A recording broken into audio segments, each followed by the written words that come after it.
ॐ वसुदेवसुतं देवं कंसचाणूरमर्दनं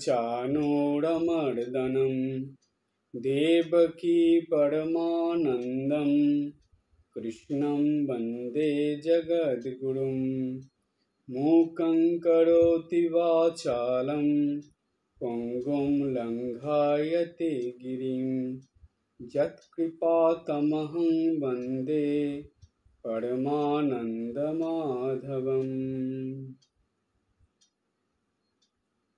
ভগবান শ্রীকৃষ্ণের চরণে আভূমি লুণ্ঠিত প্রণাম জানাই।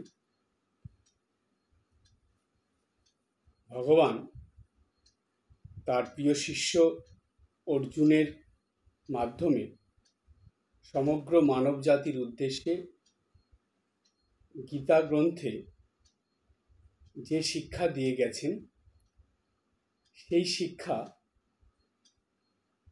সমগ্র মানব জাতির উন্নতির জন্যই দিয়ে গেছেন। গীতার এক একটা শ্লোক আমাদেরকে যেন নিত্য নতুন অভিজ্ঞতা যেমন অর্জন করতে সাহায্য করে, ঠিক তেমনি জীবন পথে চলতে যেন নতুন দিশা দেখায়। ভগবান অর্জুনকে অনেক কিছুই বলছেন, অনেকভাবে বোঝাচ্ছেন যুদ্ধ করার জন্য। এই কুরুক্ষেত্র হলো প্রত্যেকটা মানুষের জীবনের একটা রূপ। দৈনন্দিন জীবনে জন্মের পর থেকে মানুষের ধীরে ধীরে যত বড় হয় তত তার সংগ্রাম বাড়ে। নানা রকম সমস্যা, অসুবিধা, বাধা বিঘ্ন, বিপদের মধ্যে মানুষকে জীবনযাপন করতে হয়। শারীরিক, মানসিক, সাংসারিক, পারিবারিক, সামাজিক কত রকম যে সমস্যা অসুবিধা মানুষের জীবনে আসে তার কোনো হিসাব নেই। কিন্তু তবুও মানুষ এত সমস্যার মধ্যে পড়েও সংঘর্ষ করে, সংগ্রাম করে বেঁচে থাকে এবং সেই সঙ্গে সুখ, শান্তি, আনন্দ লাভ করতে চায়। সেই কারণেই স্বামীজি বলেছিলেন যে জীবন মানে হলো ক্রমাগত সংগ্রাম। ক্রমাগত সংগ্রাম, এটাই হলো জীবন। এই সংগ্রাম করে করেই আমাদেরকে মনুষ্যত্বের থেকে দেবত্বে যেতে হবে। এইখানে ভগবান তিনি অর্জুনকে বলছেন যে দেখো অর্জুন, মানুষ যে দৈবী গুণ নিয়ে, দৈবী সত্তা নিয়ে জন্মগ্রহণ করার পরেও তারাই পৃথিবীতে এসে অনেক জ্ঞান অর্জন করে, অনেক কিছু জানে, বোঝে, কিন্তু তবুও তারা খারাপ কাজ, পাপ কাজ, অশুভ কাজ এগুলো করতে থাকে। আর একটা অবাক করা বা আশ্চর্যের বিষয় হলো যে বেশিরভাগ মানুষই জেনে শুনে খারাপ কাজ করে, জেনে শুনে অন্যায় করে, জেনে শুনে অশুভ করে। এটা শুধু যে কর্মের মধ্যে দিয়ে এটা সীমাবদ্ধ থাকে তা না। খারাপ কর্ম, অশুভ কর্ম, পাপ কর্ম জেনে শুনে করে। চিন্তা ভাবনাও খারাপ চিন্তা ভাবনা, অশুভ চিন্তা ভাবনা, পাপ চিন্তা ভাবনা জেনে শুনে করে। আবার আচার ব্যবহার, লোক ব্যবহার যেটা, সেগুলোও জেনে শুনে খারাপভাবে করে। আবার খাদ্য খাওয়ার দিকেও জেনে শুনে খারাপ খাবারগুলো খায়। যেগুলো খাওয়া নিষেধ, যেগুলো খেলে ক্ষতি হবে, সেগুলো খায়। তাহলে এটা আমাদের মনোবিদ্যায় আছে যে মানুষ, তার মন বিচিত্র, এত অদ্ভুত, কিন্তু তার মধ্যে আশ্চর্যের বিষয় হলো মানুষ বেশিরভাগই এই খারাপ কাজ, অশুভ কাজ, পাপ কাজগুলো জেনে শুনে করে। এই কারণেই তার ফলশ্রুতি হিসাবে তাদেরকে এত দুঃখ, কষ্ট, যন্ত্রণা পেতে হয়। ভগবান এই কর্মের ফল তো তাকে পেতেই হবে, কর্মফলে ভগবান হস্তক্ষেপ করেন না। সেই জন্য যে যেমন কর্ম করছে তার ফল তাকে পেতেই হবে। কিন্তু জানেন, কর্মফল সম্বন্ধে মানুষ এটা জানে না যে জেনে শুনে অন্যায় করলে সেটা ভীষণ আকারে মানুষের জীবনে আসে। আর যদি অজান্তে কোনো অন্যায় করে কোনো খারাপ কাজ করে, অশুভ কিছু করে, তাহলে সেটার থেকে সে ক্ষমা পেয়ে যায় বা সেটার থেকে সে উদ্ধার পেয়ে যায়। কিন্তু জেনে শুনে করলে তার আর উদ্ধারের কোনো রাস্তা থাকে না। এটা বেশি ভয়ঙ্করভাবে মানুষের জীবনে আসে, কিন্তু মানুষ এটা বোঝে না, আবার জানে না। কিন্তু যারা জানে বোঝে, জ্ঞানী ব্যক্তিরা বা শিক্ষিত মানুষরা, ভদ্র মানুষরা, তারাও এরকম করে, জেনে শুনে করে এগুলো। এইবার অর্জুনের প্রশ্ন ছিল, কেন করে এরকম? কেন মানুষ সব কিছু জানার পরও এরকম অশুভ, পাপ, খারাপ এগুলো কেন করে? তখন ভগবান উত্তরে বলেছিলেন, কাম এষ ক্রোধে ওষ রজগুণ সমুদ্ভব মহাসন মহাপাপমা বিদ্ধিনা ইহম বৈরিনাম।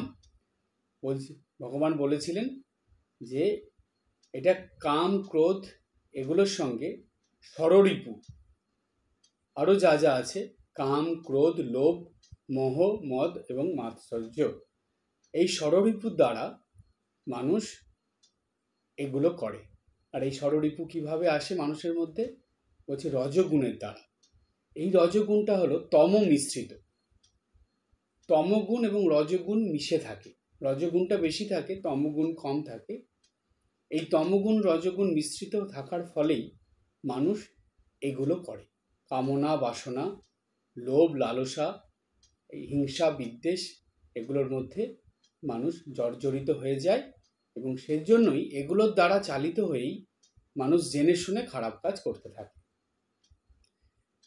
এবার বলছে যে এগুলো হলো দুষ্পূরণীয়। মহাসন মানে মানুষ ভাবে যে আচ্ছা ঠিক আছে, এটা করলাম, এরপরে আর করবো না, না আমার ভুল হয়ে গেছে, এই কাজটা আমি ভুল করে ফেলেছি, আর করবো না। কিন্তু দেখা যায় কিছুদিন পরে আবার সেটা করে বসে। এটা হলো দুষ্পূরণীয়, এটা কখনো পূরণ হয় না। আপনি ভাবলেন যে না এটা সম্পূর্ণ হয়ে গেল, আর হবে না, তা নয়, আবার হবে, আবার হবে। আর বলছে মহাপাপমা, এটা মহাপাপ। এই যে জেনে শুনে বারবার ভুল কাজ করা, খারাপ কথা, খারাপ জিনিস করা, খারাপ চিন্তা ভাবনা করা, কায় মনোবাক্যে এই যে অশুভ খারাপ পাপ যেগুলো মানুষ করে, এগুলো শুধু পাপ বলল না, ভগবান বললেন এগুলো মহাপাপ।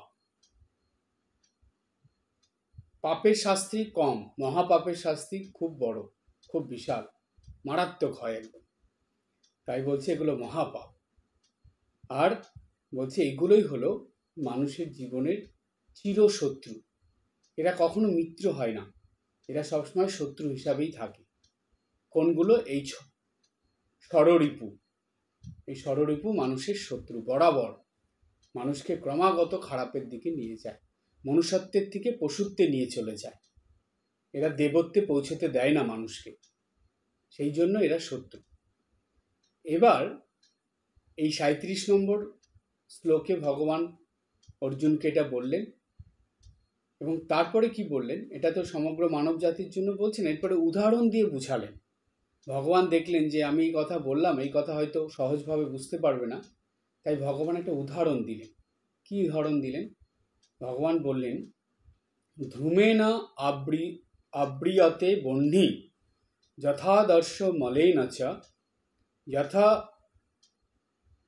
উল্বেন আবৃত গর্ভ তথা তেনম ইদম আবৃতম। আমি ভেঙে ভেঙে বললাম, আবার বলি। ধূমেনা আব্রিয়তে বহ্নি যথাদর্শ মলেন চ যথা উল্বেন আবৃত গর্ভ তথা তেনম ইদম আবৃতম। এর সাধারণ অর্থটা কি? বলা হচ্ছে যেমন ধূম দ্বারা অগ্নি, ধূম মানে ধূমা, ধূমার দ্বারা অগ্নি, মলয় দ্বারা দর্পণ, মল দ্বারা, মল মানে হলো নোংরা, ধুলা, বালি যেগুলো নোংরা, সেগুলো দ্বারা দর্পণ মানে আয়না, এবং জরায়ু দ্বারা গর্ভ আবৃত থাকে, তেমনি কামনা বাসনা দ্বারা জ্ঞান আবৃত থাকে। এটা হলো সহজ অর্থ। এবার আমরা গভীর অর্থের মধ্যে যাই। যেমন কোথাও খুব ধোঁয়া উঠছে, ধোঁয়া দেখলেই মনে হয় যে ওইখানে আগুন লেগেছে বা ওইখানে আগুন আছে। কারণ আগুন না থাকলে ধোঁয়া তো আসবে না। কিন্তু ওই আগুনটা দেখা যাচ্ছে না কেন? ধোঁয়া দিয়ে আবৃত হয়ে আছে, ঢাকা হয়ে আছে, সেই জন্য সেই আগুন দেখা যাচ্ছে না। তারপরে ভগবান বললেন নোংরা দিয়ে দর্পণ মানে আয়না, মল দ্বারা, অর্থাৎ ধুলোবালি নোংরা দিয়ে আয়নাটা এমনভাবে ঢেকে আছে যে সেইখানে আয়নার মধ্যে আর ছবি দেখা যাচ্ছে না। সে আয়নার সামনে দাঁড়ালে কিচ্ছু দেখা যাচ্ছে না, পুরো আয়নাটাকে ধুলোবালি ঢেকে রেখেছে। আবার বলছেন যে গর্ভ মানে মাতৃগর্ভে যে সন্তান থাকে সেটাকে বাইরের থেকে দেখা যায় না কেন? সেটা ঢাকা থাকে, সেই জন্য তাকে দেখা যায় না। বাচ্চাটা আছে পেটে কিন্তু দেখা যাচ্ছে না যে ঢাকা আছে বলে। এইবার বলছে ভগবান এই তিনটে কেন বললেন, এই তিনটে উদাহরণ কেন দিলেন, এরপরে বলেই ভগবান বলছেন যে তেমনি ঠিক এই রকমই মানুষের ভিতরে জ্ঞান আছে, শুদ্ধ পবিত্র জ্ঞান আছে, কিন্তু সেটা কামনা বাসনা রূপ এই যে ষড়রিপু সেটা দ্বারা আবৃত হয়ে আছে, সেটা দ্বারা ঢাকা হয়ে আছে। সেই জন্য সেই জ্ঞান প্রকাশিত হচ্ছে না, সেই জ্ঞানকে দেখা যাচ্ছে না। যেমন আকাশে সূর্য আছে, সূর্য তো কখনো ডোবে না, সূর্য তো থাকে। এবার মেঘ এসে সূর্যকে ঢেকে দিল, তার বলে কি সূর্যটা নেই? তা তো নয়। মেঘ ঢেকে দিয়েছে, সূর্যটাকে দেখা যাচ্ছে না, কিন্তু যখন মেঘটা সরে যাবে তখন আবার সূর্যটা প্রকাশিত হয়ে পড়বে। ঠিক তেমনি মানুষের ভিতরে এই শুদ্ধ পবিত্র জ্ঞান থাকে। ভগবান শুদ্ধ পবিত্র মন দিয়ে, বুদ্ধি দিয়ে ভগবানকে মানে ভগবান প্রত্যেকটা মানুষকে এই পৃথিবীতে পাঠায়।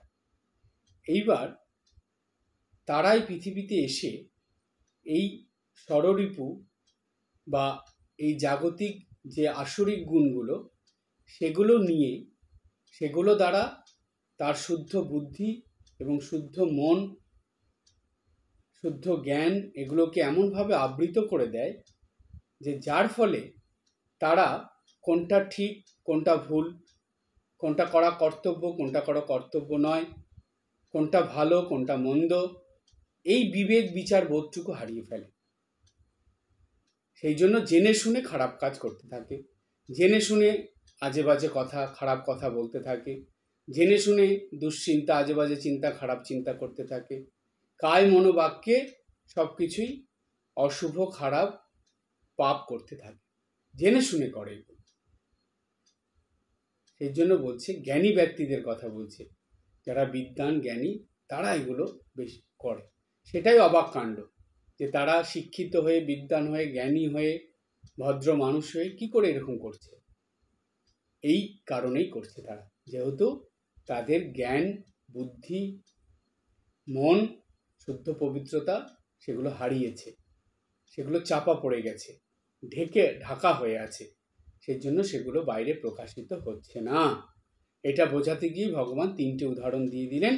প্রথমটা বললেন ধুমার দ্বারা অগ্নি ঢেকে আছে, সেজন্য অগ্নি প্রকাশিত হচ্ছে না। আয়নার মধ্যে ধুলোবালি জমে আছে, যার জন্য সেখানে ছবি দেখা যাচ্ছে না, মানে নিজের ছবিটা আয়নার মধ্যে প্রকাশিত হচ্ছে না। আর বললেন যে পেটের ভিতরে বাচ্চা আছে কিন্তু সেটা ঢাকা হয়ে আছে, সেটাকে দেখা যাচ্ছে না। তার মানে এইসব বলেই ভগবান বললেন ঠিক এইভাবে মানুষের মধ্যে যে জ্ঞান থাকে, যে বিবেক বৈরাগ্য থাকে, যে শুদ্ধতা পবিত্রতা থাকে, এগুলো এই কামনা বাসনা, লোভ, লালসা, হিংসা, বিদ্বেষ এইসবের জন্য ঢাকা পড়ে রয়েছে, এগুলো প্রকাশিত হচ্ছে না। এটাই ভগবান এই 38 নম্বর শ্লোকের মধ্যে দিয়ে বোঝালেন। এরপরে 39টা এর সঙ্গেই পড়তে হবে বা জানতে হবে, তা না হলে এটা সম্পূর্ণটা বোঝা যাবে না। আমরা এরপরে 39 নম্বর শ্লোকের মধ্যে আসব। আমরা এখন 29 নম্বর শ্লোকটা পড়ে নিয়ে তার সাধারণ অর্থটা আগে বুঝবো, তারপরে গভীর অর্থে যাব। ভগবান 38 নম্বর শ্লোক বলার পরেই একই সঙ্গে সেই সূত্র ধরেই 29 নম্বর শ্লোকটা বললেন। কি বললেন? ভগবান বললেন, আবৃতম জ্ঞানম এতেন জ্ঞানীন নিত্য বৈরিণা কামরূপেণ কন্তেয় দুষ্পুরেণ অনেলন চ। আবার পড়ি, আবৃতম জ্ঞানম এতেন জ্ঞানীন নিত্য বৈরিণা কামরূপেণ কন্তেয় দুষ্পুরে ন অনলেন চ। কি বলছে? বলছে এর অর্থটা কি? সাধারণ অর্থ বলছে, ভগবান বললেন এই যে কামনা বাসনা রূপ যে ষড়রিপু আছে, এগুলো জ্ঞানীদের চিরশত্রু এবং এগুলো হলো অনল তুল্য দুষ্পূরণীয়। অনল মানে হলো আগুন, আগুনের মতন দুষ্পূরণীয়। তারপরে বলল, হে কন্তেয়, হে কুন্তিপুত্র অর্জুন, তুমি এটা জেনে রাখো যে এই কামনা বাসনা দ্বারা জীবের বা মনুষ্যগণের বিবেক বুদ্ধি আবৃত হয়ে থাকে। ঠিক কি বোঝাতে চাইলেন ভগবান? এখানে অর্জুনের কে সামনে রেখে সমগ্র মানব জাতির উদ্দেশ্যে ভগবান বললেন যে মানুষের মধ্যে যে শুদ্ধ পবিত্র জ্ঞান আছে, সেই জ্ঞানটা মানুষের যে ক্রমাগত কামনা বাসনা, লোভ লালসা, প্রলোভন, হিংসা বিদ্বেষ, এগুলো সেই জ্ঞানকে প্রকাশিত হতে দেয় না। বিবেকবোধ মানুষ হারিয়ে ফেলে, ভালো মন্দের জ্ঞান হারিয়ে ফেলে, কোনটা ঠিক নয় সেটা বুঝতে পারে না। আবার বুঝতে পারলেও সেটা করে না, ঠিক তার উল্টোটাই করে। তো বলছে যে যারা অশিক্ষিত, যারা জ্ঞানী নয়, অজ্ঞানী, সেসব মানুষ যেটা করবে এটা তো সাধারণ ব্যাপার, তারা তো খারাপটাই করবে। তারা যেহেতু ভালো মন্দের জ্ঞানই তাদের নেই, তারা জানে না বা তারা সেই রকম শিক্ষা পায়নি, তো তারা তো সেটা না জেনেই ভুলটা করে ফেলছে, সেটা তবুও মানা যায়। কিন্তু যারা জানে তারা কেন এরকম করছে? বলছে তারাই কামনা বাসনার জন্যই করছে। ঠিক নিম্ন স্তরের মানুষরা, অজ্ঞানী অশিক্ষিত মানুষরা, অভদ্র মানুষরা যেমন করছে, শিক্ষিত জ্ঞানী ভদ্র মানুষরা ঠিক একই জিনিস করছে, আর করছে একই জিনিসের পাল্লায় পড়ে, অর্থাৎ সেই কামনা বাসনা, লোভ লালসা, হিংসা বিদ্বেষের পাল্লায় পড়ে। তাদের নিচু স্তরের মানুষের ক্ষেত্রে সেটা একভাবে প্রকাশ পায়, আর শিক্ষিত মানুষদের ক্ষেত্রে সেটা আরেকভাবে প্রকাশ পায়, কিন্তু বিষয়টা একই। এই একই কারণেই জেনে শুনেও করছে, আবার অজান্তে করছে। বলছি এগুলো কেমন? জ্ঞানীরা ভাবে যে এগুলো না ঠিক আছে, এখন করছি, পরে এগুলো বন্ধ হয়ে যাবে বা এগুলো আর থাকবে না, ও একটা বয়সের পর চলে যাবে, এরকম নানা রকম তাদের যুক্তি থাকে। কিন্তু ভগবান বলছেন না, এগুলো যায় না। কেন? বলছে এগুলো কোনো থামার কোনো জায়গা নেই, এগুলো ক্রমাগত বেড়েই চলে। যেমন আগুনকে যদি থামানো না হয়, আগুনকে যদি নিভিয়ে দেওয়ার ব্যবস্থা না করা হয়, তাহলে আগুন ক্রমাগত বেড়েই যাবে, এটা দুষ্পূরণীয়। ঠিক এই একই কথা বললেন। দেখুন, ভগবান নিজে এই কামনা বাসনাগুলোকে আগুনের সঙ্গে তুলনা করে দিলেন।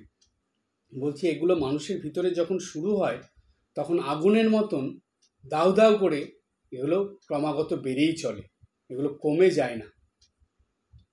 অনেক মানুষ ভাবে যে না, এটা বয়স হয়ে গেলে ধীরে ধীরে এগুলো চলে যাবে। না, বয়সকালেও এগুলো থাকে, সেগুলো অন্যভাবে প্রকাশ পায়।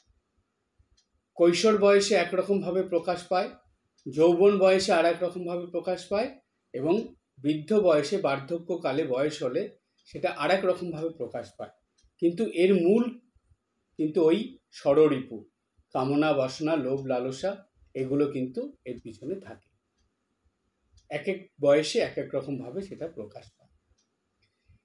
এবার ভগবান বললেন যে এই কামনা দ্বারা বিবেক বুদ্ধি আবৃত হয়ে থাকে।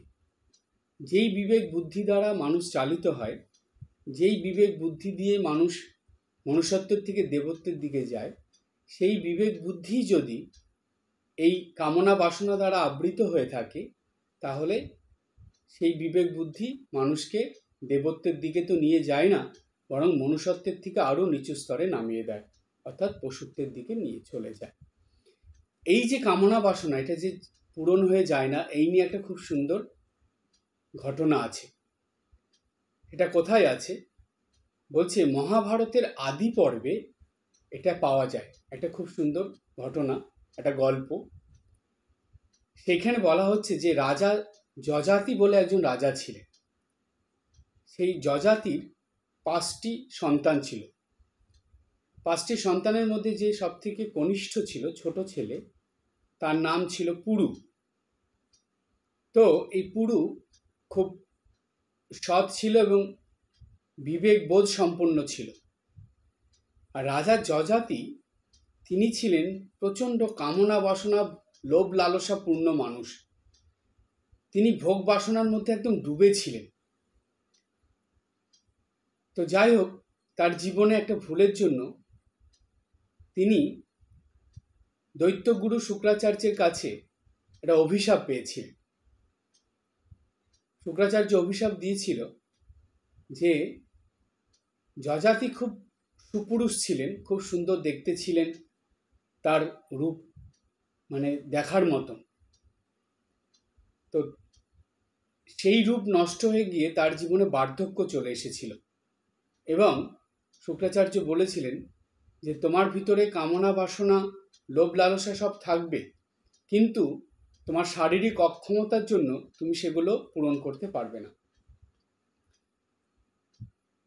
তো রাজা যযাতি তার নিজের ভুল বুঝতে পেরেছিল, পেরে শুক্রাচার্যের পায়ে পড়ে অনেক ক্ষমা প্রার্থনা করে বলেছিল যে আপনি আমাকে এই অবস্থা থেকে ফিরিয়ে দিন, আমি এই অবস্থায় থাকতে পারছি না, আমি আমার রূপ যৌবন ফিরে পেতে চাই।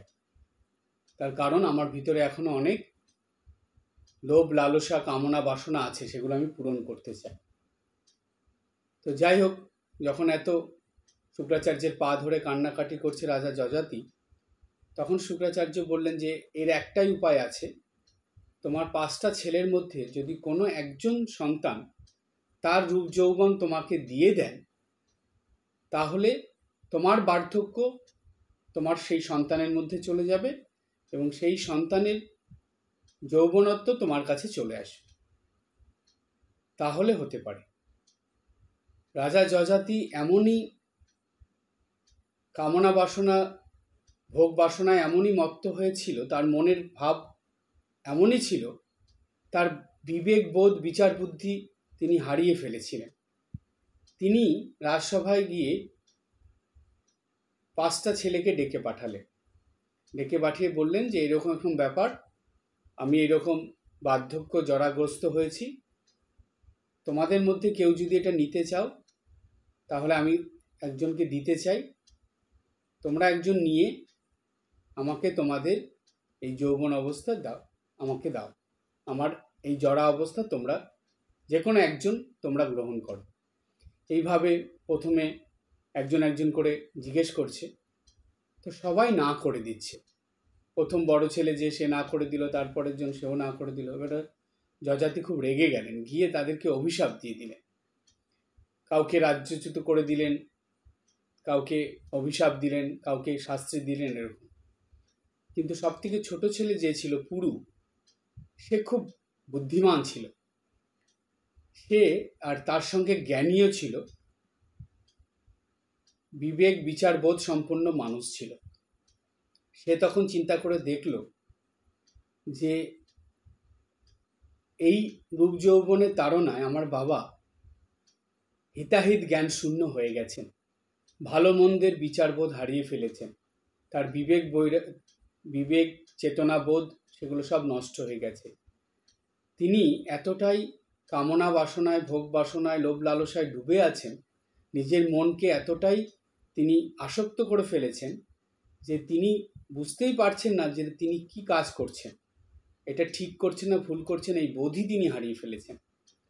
তাই পুরু দেখলেন যে না, এর সঙ্গে একে বলে আর কিছু লাভ নেই। তাই কি করলেন, পুরু রাজি হলেন, হয়ে বললেন ঠিক আছে পিতা, আপনি আপনার জড়া আমাকে দিয়ে দিন, আমার যৌবন আপনি নিন। এই করে তাই হলো। এরপরের থেকে পুরু জরাগ্রস্ত হয়ে পড়ল এবং যযাতি আবার নবযৌবন প্রাপ্ত হলো, হয়ে তার মনের যে ভোগ বাসনা ছিল সেগুলো মেটাতে শুরু করলো। কামনা বাসনা লালসা যা যা ছিল, প্রলোভন যা যা মনের ভিতরে পুষে রেখেছিল, সেগুলো সে ভোগ করতে শুরু করলো। এদিকে তার ছেলে পুরু জরাগ্রস্ত হয়ে পড়েছিল। তো পুরু ইচ্ছা করেই প্রতিদিন একবার করে তার বাবার সঙ্গে দেখা করতে আসতো, যযাতির সঙ্গে দেখা করত।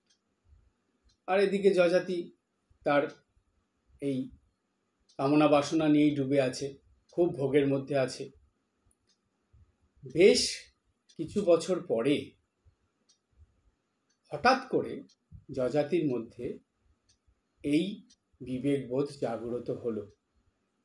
সেটা কি করে হলো, নিত্যদিন প্রতিদিন যে পুরু আসতো দেখা করতে, তো পুরুকে দেখার পরেই যযাতির মনে একটা চিন্তা আসতো যে এটা কি আমি ঠিক কাজ করেছি, আমার এই সন্তান, তার তো এখন এই যৌবন নিয়ে জীবনযাপন করার কথা, আর আমারই তো এখন বয়স হয়েছে, বার্ধক্য নিয়ে আমার অন্যভাবে জীবনযাপন করার কথা, কিন্তু আমি এটা কি করছি।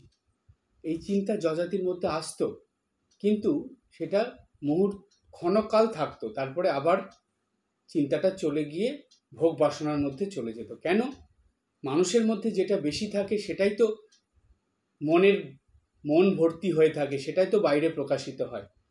তাহলে পুরুর মধ্যে ভোগ বাসনা, কামনা বাসনা, লোভ লালসা এতটাই কম ছিল যে ওর মধ্যে সেগুলো আসতো না, কিন্তু যযাতির মধ্যে ওইটা এত বেশি ছিল যে যযাতি পুরুকে দেখে তার ভুল ধারণা বা ভুল চিন্তা, সে যে ভুল করছে এই চিন্তাটা আসতো, কিন্তু কিছুক্ষণ পরেই আবার সেটা মিলিয়ে যেত, ভোগ বাসনার মধ্যে ডুবে যেত, তলিয়ে যেত। এইভাবে প্রতিদিন মনের ভিতরে এই বিচারবোধ আস্তে আস্তে একটা সময় কি হলো, যযাতির মনে এটা খুব জাগরিত হয়ে উঠল। সে সারা রাত ঘুমাতে পারল না, সমানে চিন্তা করছে যে এটা আমি কি করেছি, না এটা আমি ঠিক করিনি, আর আমি যে এত বছর ধরে এই ভোগ বাসনার মধ্যে ডুবে আছি, কিন্তু এগুলো তো পূরণ হচ্ছে না, এগুলো তো যত দিন যাচ্ছে তত তো বেড়েই যাচ্ছে, এগুলো তো কমছে না, আমার আরো ভোগ করতে ইচ্ছা করছে, আরো কামনা বাসনা রয়েছে আমার ভিতরে, আরো এগুলো সব পূরণ করতে ইচ্ছা করছে, কিন্তু কোথায় গিয়ে থামবো আমি, এগুলো তো ক্রমাগত চলছে। তখন তার এই বিবেকবোধ জাগ্রত হলো যে না, এটা আমি ঠিক করছি না, এটা ভুল হচ্ছে। তিনি তখন ঠিক বুঝতে পারলেন। তারপরে তিনি পুরুকে ডাকলেন, যযাতি পুরুকে ডেকে পাঠালেন, তার ছেলেকে ডেকে, পুরুকে ডেকে যযাতি তখন বললেন পুরুকে যে তুমি তোমার যৌবন নিয়ে নাও, আর আমার বার্ধক্য আমাকে ফিরিয়ে দাও। তখন পুরু বলছে, কেন পিতা, আপনি তো বলেছিলেন এই যৌবন নিয়ে আপনি থাকবেন, আমি তো বার্ধক্য নিয়ে ভালোই আছি, আমার তো কোনো অসুবিধা হচ্ছে না, আপনি থাকুন ওইটা নিয়ে, আমার দরকার নেই। তখন বলছে না, তুমি তোমার যৌবন নিয়ে নাও, তোমার বার্ধক্য আমাকে দাও। বলছে কেন আপনি এটা বলছেন? বলছে তার কারণ, এই কথা বলে খুব সুন্দর একটা কথা বলেছিলেন যযাতি, এইটা সমগ্র মানব জাতিকে একটা শিক্ষা দিয়েছিলেন তিনি। কি বলেছিলেন খুব মন দিয়ে শুনবেন। যযাতি বলেছিলেন যে তার পুত্রকে বলছেন, না জাতু কামঃ কামানাম উপভোগেন সম্মতি। তারপরে কি বললেন? তারপরে বললেন, হবিষা কৃষ্ণ বর্তেব ভূয় এব অভিবর্ততে। বলছে এর অর্থটা হলো যে কামনা বাসনার যেটা মানুষের মধ্যে আসে সেটা কখনো পূরণ হয় না, আর সেটার দ্বারা কখনো শান্তি পাওয়া যায় না। বরং এটা কেমন হয়, আগুনের মধ্যে ঘি দিলে যেমন আগুন বেড়েই চলে, ঠিক তেমনি কামনা বাসনা একের পর এক বেড়েই চলে। যদি এটাকে আটকানো না হয়, কামনা বাসনা মন থেকে সরিয়ে দেওয়া না হয়, তাহলে এটা ক্রমাগত বেড়েই চলে, অর্থাৎ একের পর এক আসতে থাকে।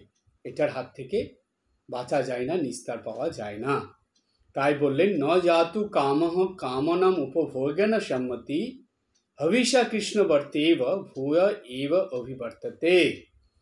বলছে কাম্য বস্তুর উপভোগ কখনো কামনার শান্তি হয় না, বরং তা ঘৃত সংযোগে অনলের মতো বৃদ্ধি পায়।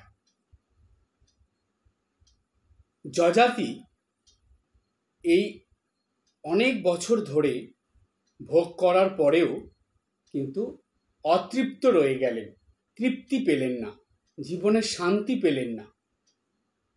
তাই তিনি তার যে ভুল করেছিলেন সেটা বুঝতে পেরে তার সন্তান পুরুকে ফিরিয়ে দিলেন, পুরুর যৌবন, এবং নিচে আবার বার্ধক্য নিলেন। নিয়ে কি করলেন, তিনি আর সংসারেই থাকলেন না, তিনি সংসার ত্যাগ করে চলে গেলেন বনে, ত্যাগের জীবন যাপন করার জন্য বনে চলে গেলেন বা সংসার ছেড়ে দিলেন। সেখানে কি বললেন, যাওয়ার সময় বললেন যে এই ভোগের কোনো শেষ নেই, আর এই ভোগের দ্বারা কখনো তৃপ্তি লাভ হয় না, কখনো শান্তি পাওয়া যায় না। তাই বললেন যে ত্যাগেই শান্তি, ভোগে শান্তি নেই, ত্যাগেই শান্তি। আমরা পাই গীতাতে ভগবান এক জায়গায় বলেছেন যে ত্যাগাৎ শান্তির অনন্তরম, অর্থাৎ ত্যাগের দ্বারা মানুষ অনন্ত শান্তি লাভ করে। অর্থাৎ যে শান্তি মানুষের জীবনে কখনো শেষ হয়ে যায় না, সেই রকম সুখ শান্তি আনন্দ মানুষ একমাত্র ত্যাগের মধ্যে দিয়েই লাভ করতে পারে।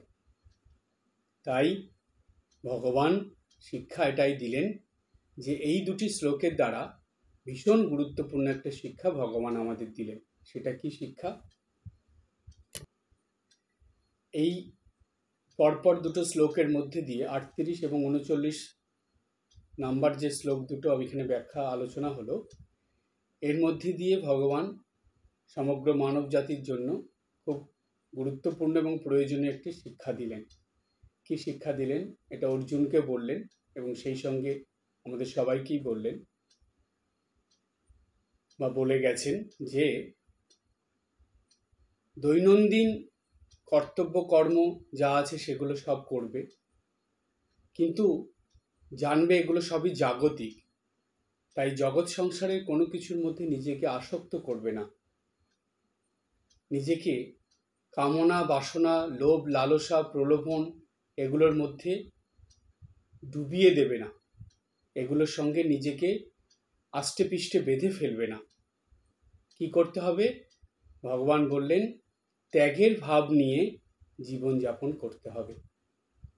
এটা না হলে আমার চলবে না, এটা না পেলে আমি বাঁচব না, এটা আমার চাই, আমাকে এটা পেতেই হবে, জাগতিক এই রকম মনোভাব, আমি আমার এই মনোভাব নিয়ে চললে তাদের অবস্থা কিন্তু ভয়ঙ্কর হবে, যেমন কৌরবদের হয়েছে। তো তাই ভগবান বললেন যে দেখুন কৌরবদের মধ্যেও কি অনেক জ্ঞানী মানুষ ছিলেন, কিন্তু তারাও জেনে শুনে এই অধর্মের কাজ করে চলেছিলেন, তার জন্য তাদের কি করুণ পরিণতি হলো। ঠিক তেমনি ভগবান বুঝিয়ে দিলেন এই মনুষ্য সমাজে অধিকাংশ মানুষই এই জেনে শুনে কায় মনোবাক্যে খারাপ কাজ, ভুল কাজ, অসত্যের কাজ, পাপের কাজ এগুলো করতে থাকে, চিন্তা ভাবনার মধ্যেও এগুলো রাখে এবং আচার ব্যবহারের মধ্যেও এগুলো রাখে। তো জেনে শুনে এগুলো করলে এর পরিণাম কিন্তু ভয়ঙ্কর হবে। সেটাকে ভগবান বলেন মহাপাপ।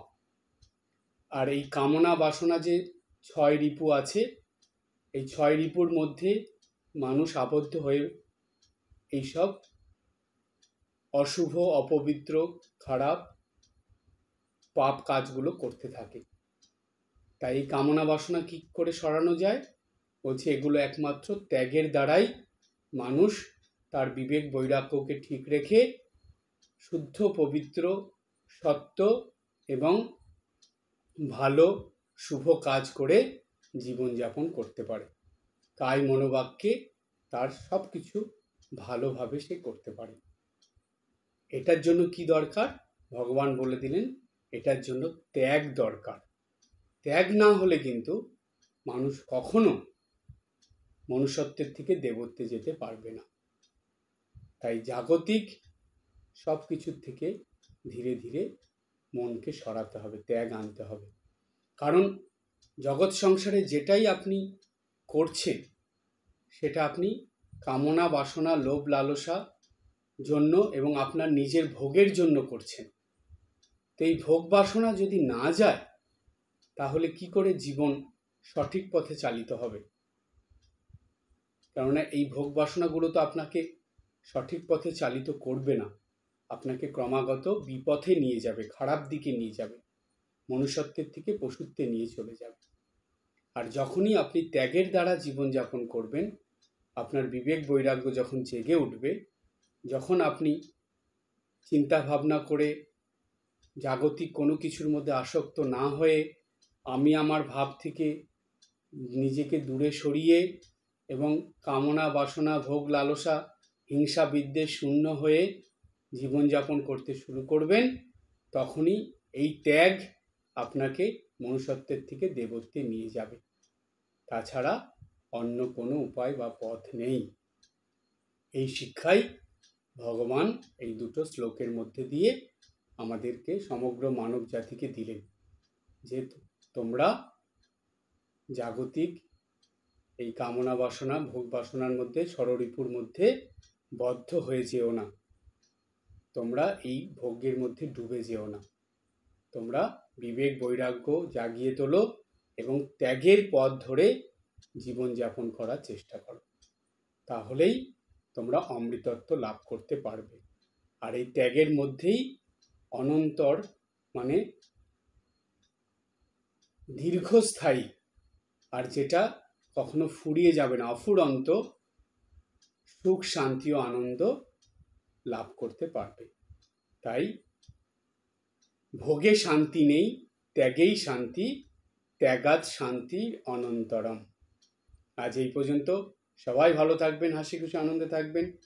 ওম শান্তি শান্তি শান্তি। হরি ওম তৎসৎ। শ্রীরামকৃষ্ণার্পণমস্তু।